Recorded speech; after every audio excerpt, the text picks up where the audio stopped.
we need to solve more than just the electricity issue. And that's where, as from Global Natural Resources perspective, we're investing heavily in those battery electric metals. But to us, that source of green electricity, low carbon electricity, is essential if the world wants to solve these problems.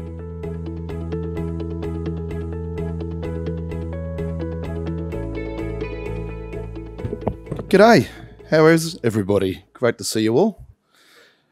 Thanks for having me. It's good to be back again. So yeah, we're here to talk about uranium and nuclear sectors, which since I submitted this slide deck 2 days ago, I've had a lot changed just in the last 24 hours. So we'll try to keep up. So I work for Tribeca Investment Partners. Part of our business is a global natural resources business. I'm part of that business where we look at where I look at the universe of commodities globally. And then I also run the Nuclear Energy Opportunities Fund, which we launched about 4 years ago when we started doing some work in the space. At that time, people thought we were crazy, and at the moment, they're starting to think maybe we're less crazy.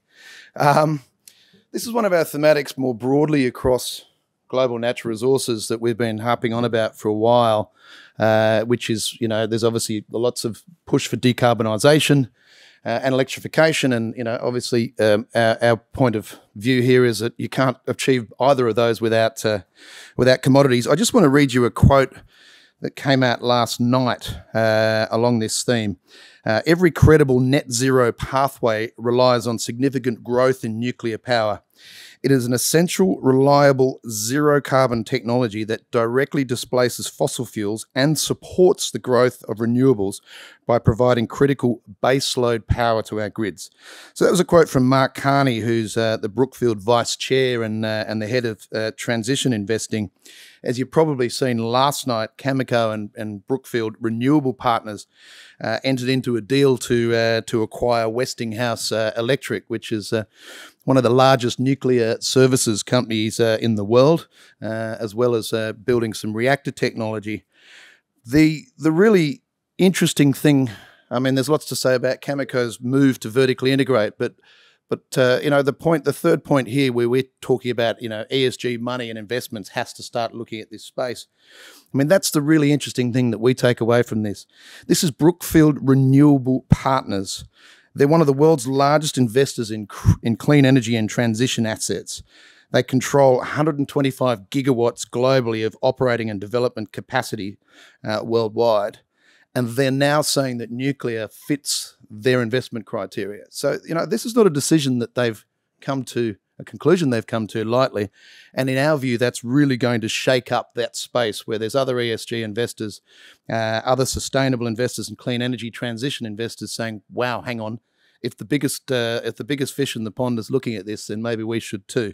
So we think that's going to be really important going forward. As well as the world trying to achieve decarbonisation and electrification, we're going through probably the largest energy crisis that the world has seen with respect to all the conflict in Russia and Ukraine displacing hydrocarbons.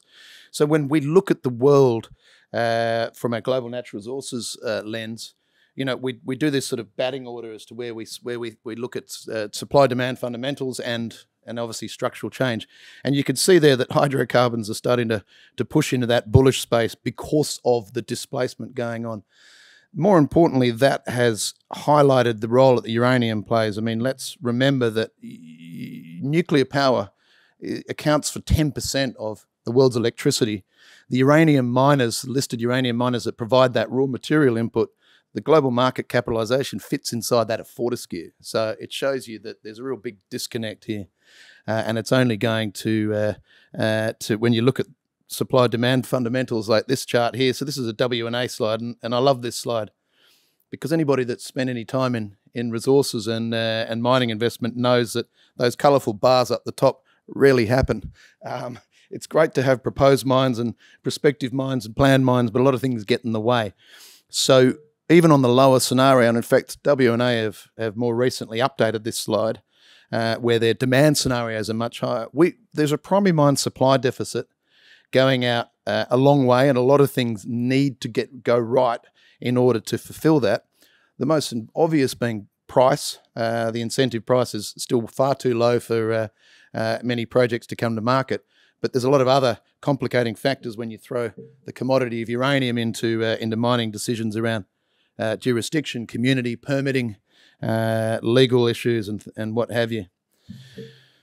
Obviously, as we're saying, there's been a really big push that has been accelerated as a result of the energy crisis that we're seeing from the Russia-Ukraine issues. You're seeing a change to not only extend reactor life, but to restart idled reactors, to build new reactors, and a massive investment in new technology. And it's not just the nuclear haves. It's not just China. It's many countries in the world embracing nuclear as a technology to solve their hydrocarbon issue, but also to guarantee a bit more of energy security, as we're seeing in Europe. The one thing I say about this slide is that every consensus demand model has most Western countries, or had most Western countries, retiring existing fleets. That's now being reversed.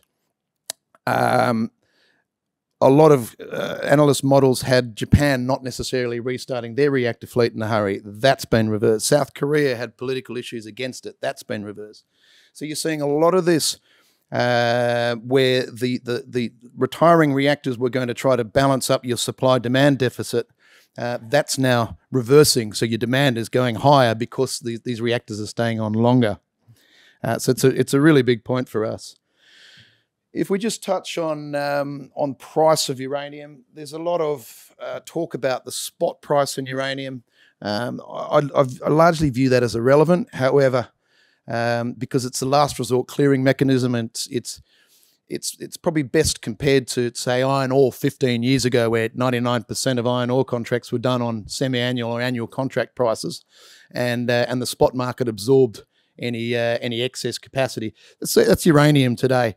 We have seen the advent of the Sprott Physical Uranium Trust, which was born out of Uranium Participation Corporation, soaking up those pounds, and that's obviously attracted eyeballs to the spot price. But the important point to make here is that whilst that spot price is still, all prices are much lower than we think they need to be, there is a buyer now to bring some transparency into that market, and as you can see, they've sequestered almost 60% of 2020 primary mine supply. Those pounds don't come back. Utilities are sitting there thinking that there's a great store in Sput that they can go and do some discount shopping. That's not happening. It's not set up to redeem units. It's set up to hold in perpetuity until such time as they decide that they pull the product completely, which we don't see happening. You're also seeing a pickup in contracting activity. This is where the real activity is happening.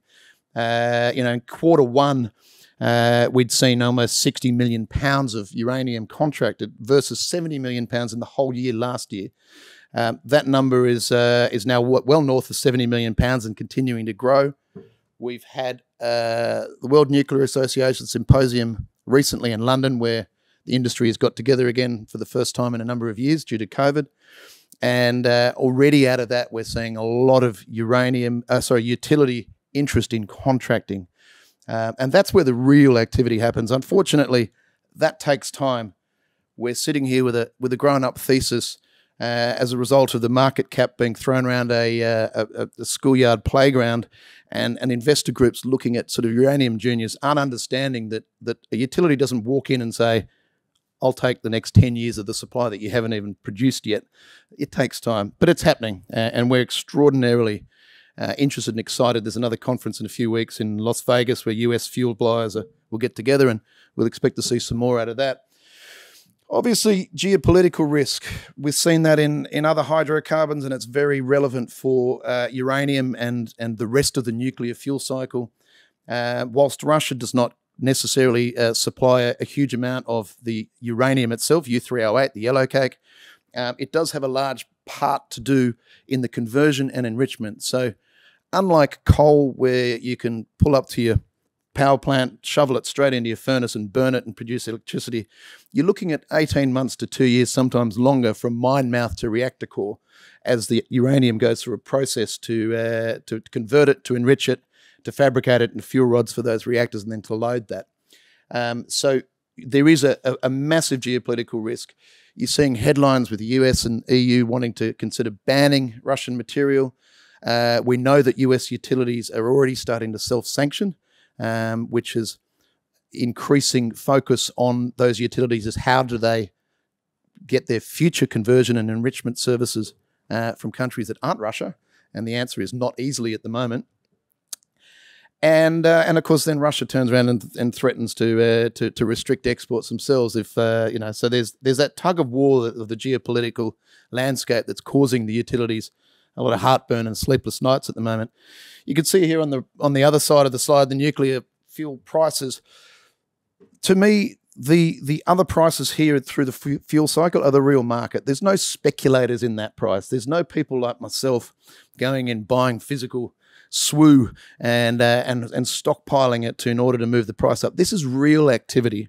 So this is where the utilities and the services are engaging. And you can see there those prices are rising as we would expect. And which again gives us comfort in the thesis that there is real activity happening here. And it's not just a short-term blip because financial speculators are in sput or yellow cake. We, again, I sort of mentioned earlier, it's a grown-up thesis in a school playground, where there had been a correlation, especially in North American retail, where the fortunes of uranium juniors were very closely tied to the fortunes of Bitcoin and tech stocks. We're starting to see that break away. August was a reassuring month because the uranium names started to trade on their own steam, as opposed to moving around with sort of risk of sort of retail money. On the other side here, we could also see that the uranium price, whilst it has appreciated, it certainly has not followed the trajectory of other hydrocarbons. And remember, uranium is responsible for 10% of the world's electricity generation. Those reactors cannot substitute for another fuel, and we've had a primary mine supply deficit for 10 years and moving forward for at least another 8. So we strongly believe that that has to continue to appreciate. And we're talking about decarbonisation. It's not just electricity that needs to be solved. It's transport. As we've got down there, that little graphic with the cars. It's no good owning a Tesla in Queensland because you're basically powering it with coal. So we need to solve more than just the electricity issue. And that's where, as from Global Natural Resources perspective, we're investing heavily in those battery electric metals. But to us, that source of green electricity, low carbon electricity, is essential if the world wants to solve these problems. Because as you can see, electricity is only sort of directly 25%. And there's a lot more cogeneration capabilities with nuclear reactors around desalination, around hydrogen production, around district heating, industrial heat, and those are yet to be sort of properly utilised. As you can see, we already avoid a huge amount of carbon emissions using nuclear, and I think we saw young Greta, whether she was coerced or put under pressure, that finally admitted that that turning off existing nuclear power plants in order to burn more coal was actually a bad idea. And this is what the world's coming to understand. And when we put this into a perspective of company decisions around utilities, remember, a lot of these decisions to extend reactor fleets, the operating life of reactor fleets, or restart them in the case of Japan, a lot of these decisions are government decisions. They are not decisions made by the utilities looking at their economics. The governments are either telling them they have to, or putting in tax production credits or subsidies in order to force them. So you've got to remember, these utilities, they've not planned for this. Most of them had planned for gradual reactor wind downs. None of them had planned, you've got the French, the US, none of these guys, UK, none of them had planned to extend their reactors for 10 or 15 or 20 years. And now it's being forced upon them by policies such as this coming from governments. And so that's why I think we're seeing this disconnect now where everyone's going, well, why aren't they buying it? Because they're still trying to get their ducks in a row and work out what it is they actually need. when we look at, I mean, I like this slide, but I don't like this slide. I like this slide for so much because I believe that nuclear power should coexist with renewables. Nuclear being the baseload provider and the renewables doing their job when the sun shines and the wind blows. But the point here that people miss a lot is, a 1 gigawatt nuclear power plant generally runs somewhere between, 93% is the US.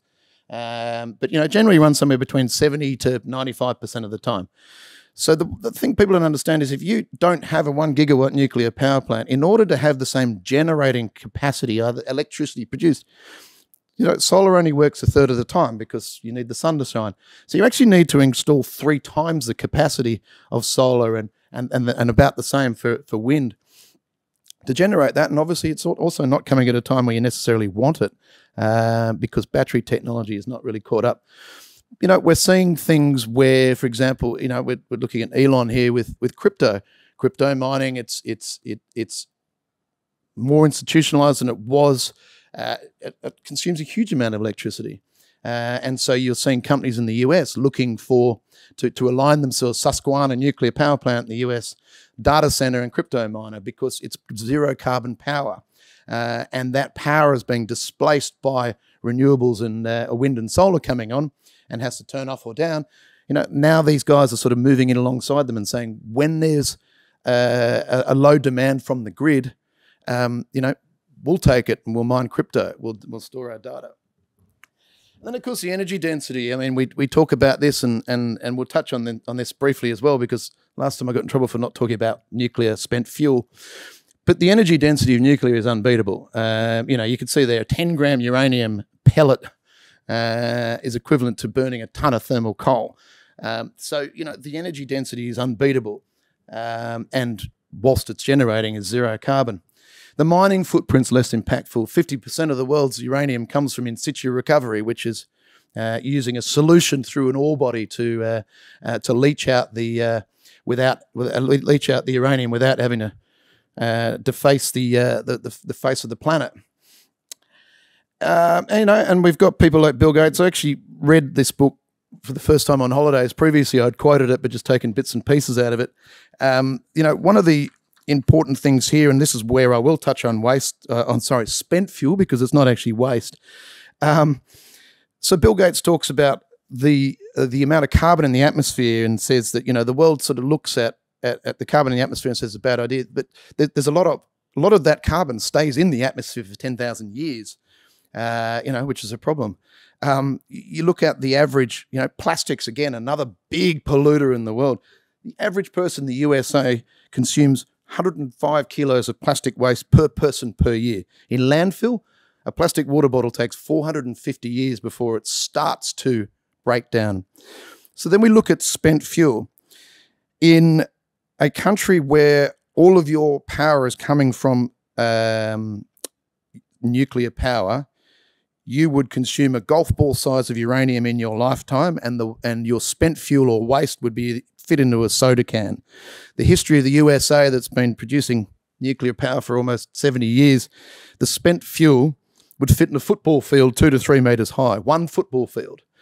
So there's a lot of talk about waste. Again, I don't call it waste because it has an economic value. It has an energy value even after it's come through a reactor. France, Canada, they reprocess a lot of spent fuel because there's a value in it. They set their reactors up to do that when they built them. The USA actually did have, contrary to popular belief, three facilities where they used to reprocess spent fuel as well. But then it got economically cheaper to pull it out of the ground at $16 as opposed to doing that. So we've been safely dealing with this issue for 70 years and, burying it 2 kilometres under the ground for reactor spent fuel. Remember, there's different types of low-level radioactive waste comes from hospitals and things like that. Bury that, no problems, get rid of it. But there's a value in keeping that, and when if it plays out to how we do see it playing out, there will be a really big push to reprocess as much fuel as possible because we won't be able to physically mine enough uranium to keep up with the demand. That's the I've ticked that box on the waste so I don't get into trouble again. We'll just touch quickly on small modular reactors. The one thing I can tell you is I have a primary mine supply deficit without any demand coming from small modular reactors. That deficit has got bigger because I'm seeing extensions and restarts coming in that weren't in there 3 or 4 years ago. Nobody is modelling this demand, and it is coming. There is no doubt about that. I think there's almost, 70 commercial designs that are looking to be approved across the world. You know, they're small in size. That's a mock-up for a NuScale site. So there's a NuScale, a building in the USA. They're one of about half a dozen companies who are actually starting to build these things. So they're coming. Yes, they use less uranium, but there will be more of them. So, you know, this is going to be a really, really interesting thing to watch. The point that I'd like to make there, the US Department of Energy, they actually followed on from a study that NuScale did a few years ago, found that 80% of the existing coal-fired sites could accommodate a small modular reactor to produce carbon-free electricity, you know, taking the capacity to massive. But when you look at the alternative, which is putting wind and solar in remote areas, we're not pricing. And you may look at Snowy 2.0, our $2 billion promise that's blown out to about $14 billion. The Snowy 2.0 did not include connection to the grid. That is now blown out to $6.6 billion to connect it to the grid in New South Wales and Victoria. You can put a small modular reactor in a site in Australia, anywhere that there's been a coal-fired power plant, where your transmission, your distribution, your transformers, all of that infrastructure is there. The people keep their jobs. In fact, the NuScale study found that on average, 85% of workers would keep their jobs, because at the end of the day, you know, a welder is a welder, a furnace is a furnace, a turbine is a turbine. There's just one small part of it, the heat source, instead of being coal, is radioactive. So, you know, like, it keeps people there. These things are going to be around for 60 years. So this is going to be a really large part. And when we talk about Australia and what they're going to do, I don't think Australia does anything until this technology starts to be more widely accepted. Conscious that we'll keep some time for questions, and we're hoping or assuming there will be a few. You know, when we look at the world, my mandate is across the whole nuclear sector. We are mining specialists, so we do focus on the uranium miners. I have more recently started to move into some nuclear innovation. I mean, you've seen some, you know, Silex and Cameco with their laser enrichment, for example. There's accident-tolerant fuel technologies. So that's going to be, and now NuScale is now an listed vehicle in the US as well. So you're going to see a lot more opportunity in that nuclear technology and next generation for investments. But in the meantime, most of our sort of stuff sits around the uranium miners or hopefuls or wannabes. And that's just our fun. So, you know, we do, it's a wholesale investment trust. I'll leave it there. I think we've got about, 7 odd minutes for questions. So if there are any, I'm happy to take them. Hi, thanks for that. And the uranium story looks really good. I'd just be interested in, I mean, the reason uranium hasn't built market share globally is really kind of sentiment and factors associated with some of the disasters, which in the scheme of things is relatively small. You're seeing Russia, you know, I guess, tempting a nuclear response. You know, what do you see as the risks to the uranium story? And is that one where people are worried about building uranium, you know, reactors out as a power source when there's those kind of risks? Yeah, look, I mean, I had a similar question from a family office investor recently who said, you know, if Russia takes a nuclear option via conflict, and what does that do to your thesis? And I said, well, I'm assuming you're going to have less than 5% of your wealth in a fund like mine. I said, that's going to be the least of your problems if that happens. You know, if we do get to the brink of nuclear war, every risk asset's at risk, not just the uranium and nuclear thesis.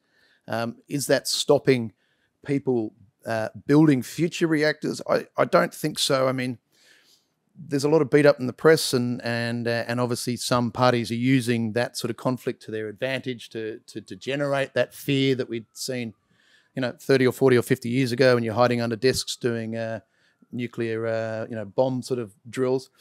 But it has to be, they're pretty resilient things. There's a lot of concrete, there's a lot of safety redundancies, there's a lot of, it has to be a pretty targeted attack, which means it's a very deliberate attack.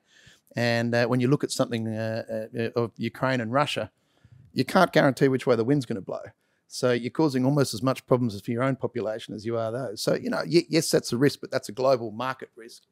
I'm of the view now that, the nuclear industry has, there's been 3 very highly publicised issues that have caused it to be probably the most regulated and the most scrutinised sector in the whole world. You see refineries blow up left, right and centre, and people burn, people die, and everyone moves on and nothing changes. But at the moment there's obviously nuclear fallout's a much bigger thing. But, the safety practices and the safety redundancies of the industry lead me to believe that human error, that technical design faults, there's a really minuscule chance of that now because it's so heavily scrutinised. It's not nice to see, Russia and Ukraine using a nuclear reactor as a potential bargaining chip. It's not nice to see that. But I would be surprised if anything sort of properly went wrong there. When you look at what else can go change the thesis, technology displacement, sure, but we've been hearing about technology changes for 50 years. Does the world suddenly solve a grid-scale battery problem for renewables? Maybe. Where's the investment into that?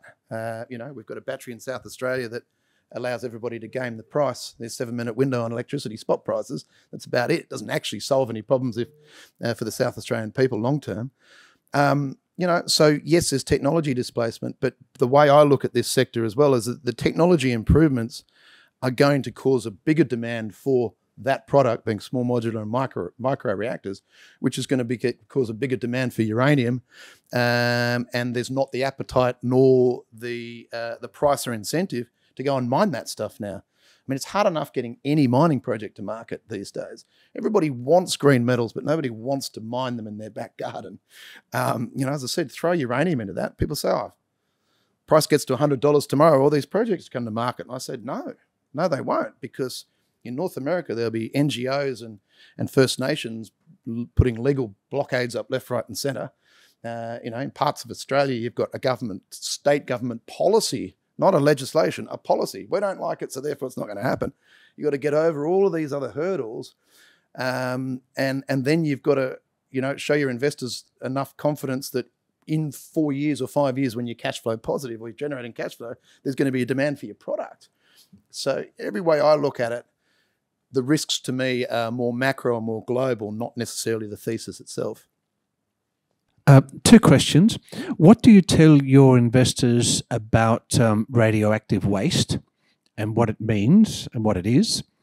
And second, what developments have taken place with pebble bed reactors in the last few years? Yeah, so again, when you look at the volume of high-level radioactive waste, which is basically spent fuel from reactors, on a volume perspective, it's actually very small. And when people who are talking about radioactive waste and they want to talk numbers, they include all the hospital waste as well.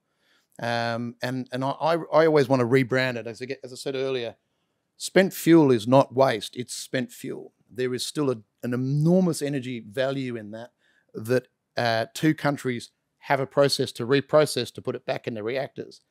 And as I said, I think that changes when the price gets to a point where people say, wow, it's now economical to take all that spent fuel, our depleted tails, all that sort of stuff. I mean, you saw it for years with the megatons to megawatts projects where the US was taking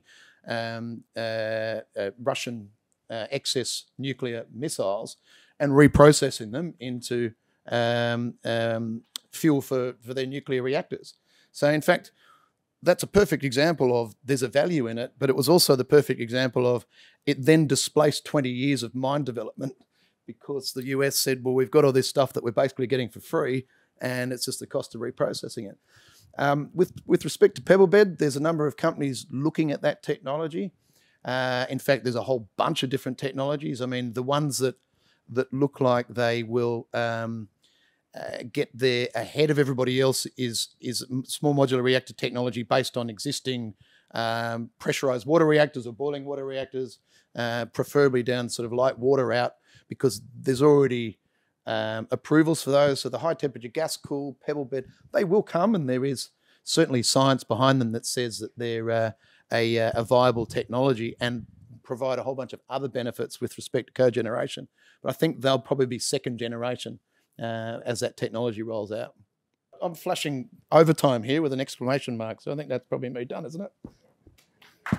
Thank you. Thank you very much.